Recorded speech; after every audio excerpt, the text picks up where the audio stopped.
Hello cadets, Jai Hind to everyone. You're most welcome in your channel Army Boys ज्ञान सागर। Finally SSC GD ने अपना link activate कर दिया है apply करने का। ओके, और अप्लाई करने का डेट है 5/9/2024 से आप स्टार्ट हो गया अप्लाई करने का, एंड लास्ट डेट है 14/10/2024। अराउंड 1 मंथ से भी ज़्यादा दिन है, आप इजीली अप्लाई कर सकते हैं कभी भी। ओके, एंड आज के वीडियो में हम लोग बेसिकली बात करेंगे 4 चीज़ों पे। पहला, वैकेंसी के बारे में, क्योंकि एसएससी ने 29 तारीख को इसका नोटिफिकेशन रिलीज़ कर दिया था, 27 को ही मतलब स्टार्ट होने वाला था, बट किसी रीजन से उस दिन नहीं कर पाए और 5 तारीख से स्टार्ट हुआ। ओके, सो पहले वीडियो में मैं बता दिया कि आपका क्या क्या क्वालिफिकेशन होना चाहिए वगैरह, आप वो उसको देख सकते हो उस वीडियो को। आज के वीडियो में हम लोग 4 चीज़ों पे बात करेंगे। पहला है वैकेंसी, कितनी वैकेंसी है। आप अगर पीडीएफ खोल के देखोगे ना तो बहुत ही लेंदी तरीके से दिया हुआ, जैसे समझ में नहीं आ रहा, मैं उसको इजी वे में बताऊंगा, ठीक है। फिर हम लोग बात करेंगे कि आप किस रीजन से बिलोंग करते हैं। अगर आप उत्तर प्रदेश से हैं या फिर मध्य प्रदेश से, तो आपका कौन सा रीजन पड़ता है, बहुत कैडेट्स को इसमें डाउट होता है। थर्ड, हम लोग बात करेंगे कि सिग्नेचर का क्या मतलब, कितना केबी होना चाहिए और क्या लेंथ होना चाहिए, क्या ब्रेथ होना चाहिए। ओके, एंड फोर्थ में हम लोग बात करेंगे अगर आप एक एनसीसी कैडेट्स हो तो आपको कितना मार्क्स मिलेगा। सो सबसे पहले हम लोग देखते हैं वैकेंसी। टोटल तो वैकेंसी इस बार 39,481 है, बहुत ज़्यादा है। अगले बार 25 से 26,000 था, ठीक है। अब पहला फोर्स है बीएसएफ में टोटल वैकेंसी है 15,654, जिसमें से बॉयज़ का है 13,306 बॉयज़ के लिए है, वहीं गर्ल्स के लिए है 2348 2348, ठीक है। आप यहाँ देख सकते हो एससी के लिए है, मेल के लिए, मेल में अगर आप एससी हो 2008 वैकेंसी है, एसटी में 1489, ओबीसी में 2906 है, ईडब्ल्यूएस यूआर। उसी तरह फीमेल का आप देख सकते हो SC ST OBC EWS and UR, मतलब जनरल आपका कितना वैकेंसी है आपके कास्ट में, ठीक है। एंड इसी तरह हम लोग और सारे फोर्स को देखते हैं। सेकंड में सीआईएसएफ में टोटल वैकेंसी है 7,145, जिसमें से इस बार बॉयज़ के लिए है 6,430 एंड गर्ल्स के लिए 715। आप यहाँ देख सकते हो एससी के लिए कितना है, ST OBC EWS and UR, ये मेल के लिए है, एंड फीमेल के लिए नीचे वाले हैं, ठीक है। आप यहाँ इजीली समझ सकते हो, पीडीएफ में हो सकता है आपको लेकिन आप समझ में ना आए, ठीक है। अब नेक्स्ट देखते हैं सीआरपीएफ में टोटल कितना इस बार वैकेंसी है। इस बार आपका वैकेंसी है 11,541 टोटल वैकेंसी है, जिसमें से मेल के लिए है 11,299 एंड गर्ल्स के लिए 242। गर्ल्स के लिए थोड़ा कम है, आप यहाँ देख सकते हो मेल के लिए कितना है, एससी में, एसटी में, ओबीसी में, ईडब्ल्यूएस एंड जनरल में। एंड वही फीमेल के लिए एससी में 34 है, एसटी में 20 है, ओबीसी में 53 है, एंड ईडब्ल्यूएस में 19 है, एंड जनरल में 116 है। इस हिसाब से टोटल वैकेंसी हो जा रहा है 11,541 सीआरपीएफ में, ठीक है। अब नेक्स्ट देखते हैं एसबी, सशस्त्र सीमा बल। ओके, इसमें टोटल वैकेंसी है 819, कितना है 819 ओनली बॉयज़ के लिए। एसएसबी में गर्ल्स को कोई सीट नहीं है। सो गर्ल्स जितने भी है फीमेल वाले, आप जब आपको प्रेफरेंस देना होगा तो एसएसबी को लास्ट ही प्रेफरेंस दीजिएगा, क्योंकि इसमें आपके लिए कोई सीट है नहीं। बॉयज़ के लिए आप देख सकते हो एससी में 122, एसटी में 79, ओबीसी में 187, ईडब्ल्यूएस 82 है, और यूआर में यानी कि जनरल में 349 है, और टोटल है 819। सो इस हिसाब से आपको प्रेफरेंस देना है, जितने भी गर्ल्स हैं एसएसबी को लास्ट ही प्रेफरेंस दें। नेक्स्ट फोर्स है आईटीबीपी, उसमें कितना टोटल वैकेंसी है 3,017 टोटल वैकेंसी है, जिसमें से 2,564 बॉयज़ के लिए है, वहीं 453 गर्ल्स के लिए है। आप इसमें देख सकते हो एक मेल में एससी एसटी ओबीसी को कितना वैकेंसी है, वहीं फीमेल में टोटल कितना वैकेंसी है, ठीक है। एंड आईटीबीपी का काम होता है कि इंडो तिब्बतन, जहाँ तिब्बत के बॉर्डर है ना, वहाँ पर आईटीबीपी को पोस्टिंग किया जाता है, ठीक है। नेक्स्ट नेक्स्ट जो फोर्स है वो है एआर, यानी कि असम राइफल। असम राइफल में टोटल इस बार कितना वैकेंसी है 1248, यानी कि 1248 वैकेंसी है, जिसमें से मेल के लिए है 1148 और फीमेल को 100 वैकेंसी है, ठीक है। आप यहाँ देख सकते हो एससी एसटी ओबीसी को कितना सीट्स है इसमें, उस हिसाब से आप इसको अपने प्रेफरेंस में दे सकते हैं, ठीक है। जिसको भी है चॉइस इसमें, तो उसमें हो सकता है कट ऑफ भी ज़्यादा जाता है।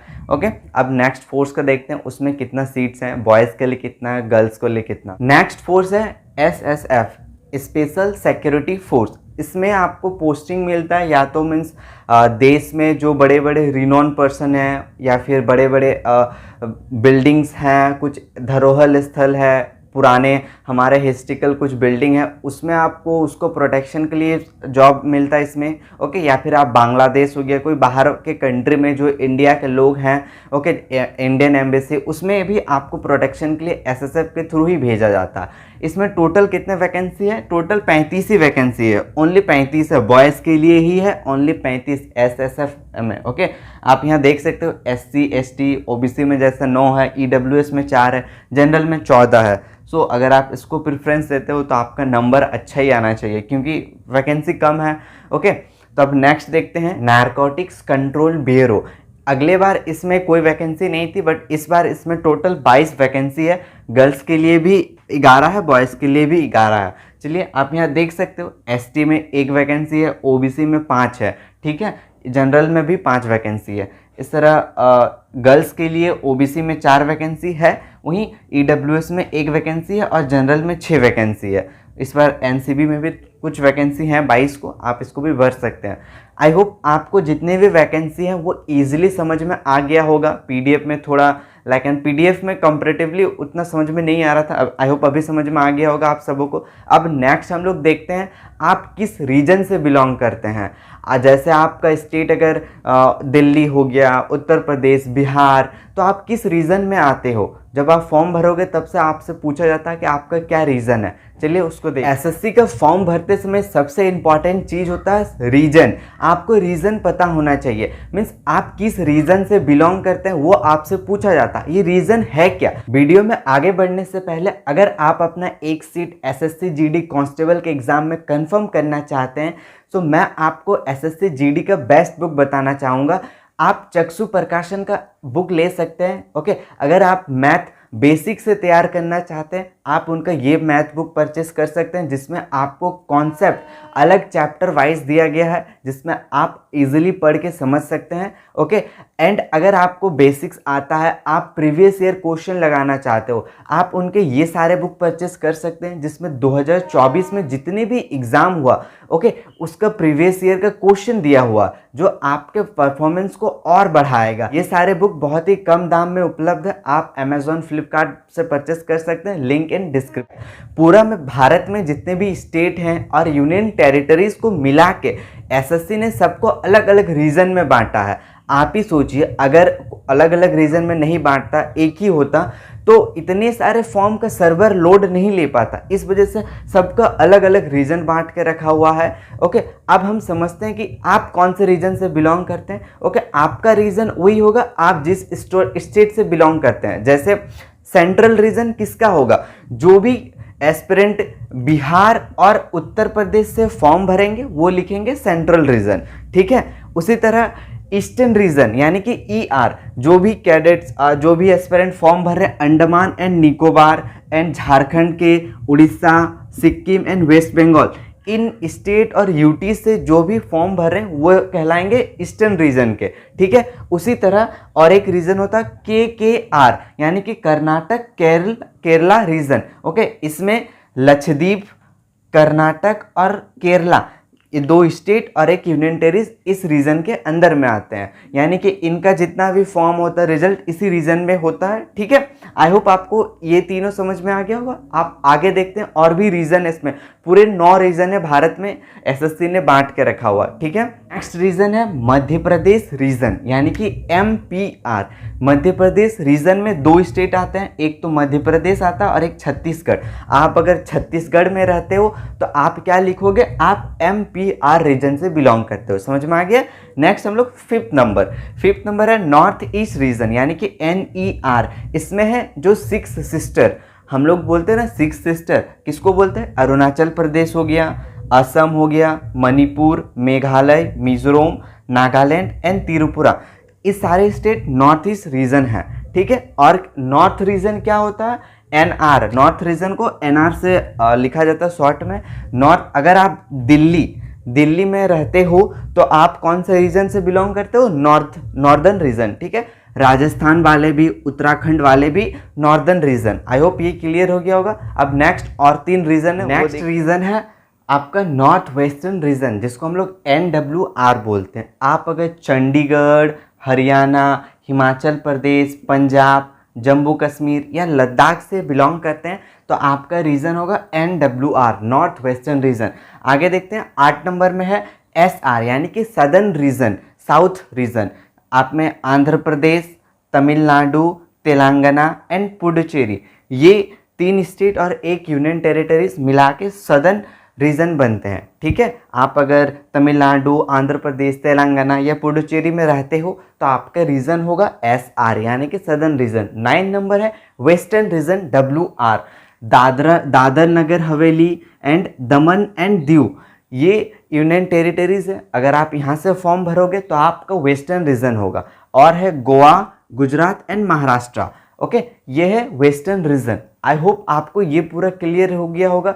आपको अपना रीजन याद रखना है, ठीक है, क्योंकि आप फॉर्म भरने टाइम भी आपको ये भरना पड़ता है। प्लस आपका जब आप रिजल्ट निकालने जाओगे ना, जब आपका रिजल्ट आएगा तब भी आपसे रीजन पूछा जाता है, आप किस रीजन से आते हो। रीजन वाइज आपका एडमिट कार्ड आता है, ठीक है, पहले सेंट्रल रीजन का आएगा, फिर ईस्टर्न का, उस तरह से कभी कभार रीजन वाइज रिजल्ट आता है। आई होप आपको पूरा रीजन भी क्लियर हो गया होगा। अब हम लोग नेक्स्ट देखते हैं फोटो और सिग्नेचर में क्या कितना केबी का होना चाहिए, क्या गलती नहीं करना है। ओके, नहीं तो बहुत बार ऐसा होता है आप गलती तो भर दोगे, फिर आपको बाद में एक्स्ट्रा पे करना पड़ता है। ठीक है, अगर आप गलती करोगे तो आपको 200 रुपया या फिर आपको 500 रुपये तक का एक्स्ट्रा फी पे करना पड़ेगा। ठीक है, तो इसलिए गलती करने से बचे। तो फोटो में तो आपको गलती होगा नहीं, क्योंकि फोटो आपका लाइव कैप्चर किया जाएगा। ठीक है, नेक्स्ट है सिग्नेचर में हो सकता है बहुत जन गलती करे। सिग्नेचर का जो फॉर्मेट है वो है 10 से 20 KB के बीच में आपका फोटो होना चाहिए। ठीक है, और सबसे इंपॉर्टेंट लेंथ एंड जो इसका हाइट है। ठीक है, मान लीजिए आपने सिग्नेचर किया रोहित, ठीक है, अब इसमें जो ये रेक्टेंगल का बॉक्स बन रहा है उसमें ये जो आपका लेंथ बोलो, ओके, इसे 6 सेंटीमीटर होना चाहिए और ये जो हाइट है ये 2 सेंटीमीटर होना चाहिए। ठीक है, 6x2 का होना चाहिए और इसका जो रेजोल्यूशन है वो 300 DPI है। आप जो सिग्नेचर है इसको आप अपने फ़ोन में भी, अगर आप फ़ोन में अपना फॉर्म भरते हो तो आप फ़ोटो या फिर सिग्नेचर आप अपने फ़ोन से ही मतलब सेट कर सकते हो 6:2 में एंड 10 से 20 KB आप अपने फ़ोन में ही इजीली कर सकते हो। तो मेक श्योर कि आप सिग्नेचर अच्छे से भरेंगे, कोई गलती ना करे। अगर गलती करोगे तो आपको 200 रुपया पे करना पड़ेगा और फॉर्म सबमिट करने के लिए 500 रुपया तक एक्स्ट्रा पे करना पड़ेगा अगर आपने गलती किया है तो। ठीक है, तो मेक श्योर गलती करने से बचे। एंड नेक्स्ट अभी हम लोग देखते हैं अगर आपके पास NCC का सर्टिफिकेट है तो आपको एक्स्ट्रा मार्क्स मिलेगा। हम लोग देखते हैं एक NCC कैडेट जिनके पास A, B या C सर्टिफिकेट है उसको कितना मार्क्स मिलेगा SSC GD 2024 के इस एग्ज़ाम में। ठीक है, अगर आपके पास C सर्टिफिकेट है तो आपको 5% मिलेगा of the maximum marks of examination, मतलब एग्ज़ाम का मैक्सिमम मार्क्स। एग्ज़ाम में फुल मार्क्स कितना है, 160 है, 40 है मैथ में, 40 है रीजनिंग में, 40 है GK GS में और 40 नंबर है आपका हिंदी और इंग्लिश में।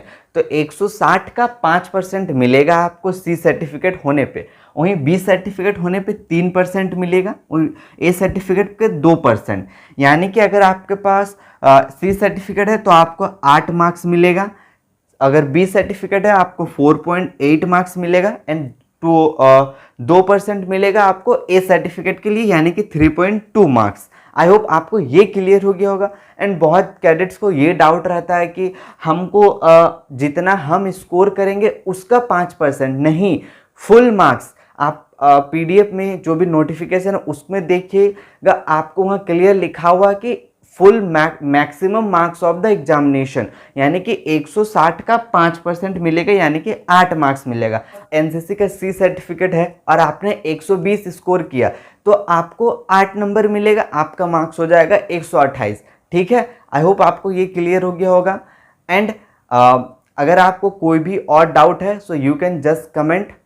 And thanks for watching. जय हिंद।